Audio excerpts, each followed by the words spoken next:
Well, you know, the idea that we just need somebody to run it like a business is right from Woodrow Wilson. If anybody read that book that I talked about a long time ago, I don't even remember it. It was, Philip Drew, Administrator.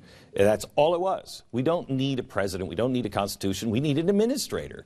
And that's really where we are. And that's why I've said last week that I think freaked a lot of people out, that the America that we know is now officially over. The fundamental transformation has happened. And the America that was the constitutional founding fathers' America doesn't exist anymore. Now, that doesn't mean America's not going to go on. It just doesn't exist. Our new founders are Theodore Roosevelt, Woodrow Wilson, Eugene Debs, Margaret Sanger. It is the progressives that have founded, and it's taken them 100 years to get it to happen, but they have slowly done it. And we're here now. So now the question is, where do we go from here? And as I asked the guys on the radio show, and I'd like to ask you guys this, if there was a place, and I said to you, there is this new land, it's untouched, nobody's going to bother you, you can practice your religion and live your constitution in peace. Now it's a little wildernessy. I mean, you're going to have to build it up yourself, but we're going to go, and like-minded people are going to go and be there. But you'll be able to do the things that you want to do and pursue your happiness in peace. How many people would leave this land and go there? Can we take Ted Cruz as our leader? Yeah, we take Ted Cruz. Yes, we could take Ted as our leader. Yes. Okay. So we would go. I would. I'm not married to the United States of America, just like I'm not married to the Republican Party. I'm married to the principles that created the United States of America. Well, those principles are now gone. And there's no place that we can go now. Hang on just a sec. There's no place that we can go. We're out of land. Unless you want to go to outer space, and I don't recommend it. So there's no place to go. But we have to think of ourselves as pilgrims. Too many of us are thinking of ourselves as revolutionaries.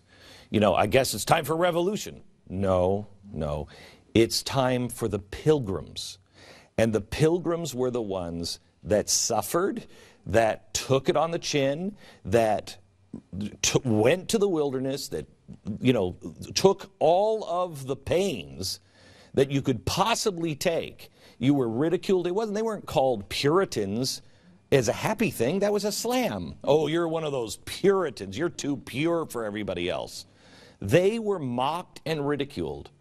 And they came, and what did they do? They planted those values and those principles deep into their children. And it was their children and their children's children that gave birth to America. We are not the revolutionaries because our children and even us. Who was in the Oval Office a minute ago and said, several people said they heard the radio show today and they didn't even know the stuff about prohibition, right? We don't know our own history. How can you possibly fight to the last man like the Alamo if you really don't know what you're fighting for? We have to be the pilgrims and re-germinate those seeds. Katie. Okay, so are you suggesting that people move? Or, I mean, because I think that things can be restored through our children, for sure. I mean, I think that's where it begins. And I think that we have to be creative in the times that we're in and use the tools that exist here now that capture their attention, quite frankly, more than the schools are. You know, I have a 9-year-old and a 7-year-old, and they watch amazing things using their devices, and we expose them to, they have access to so much, and it's just, and we can get to them because what they're doing outside of school, quite frankly, is a lot more interesting than what they're doing in.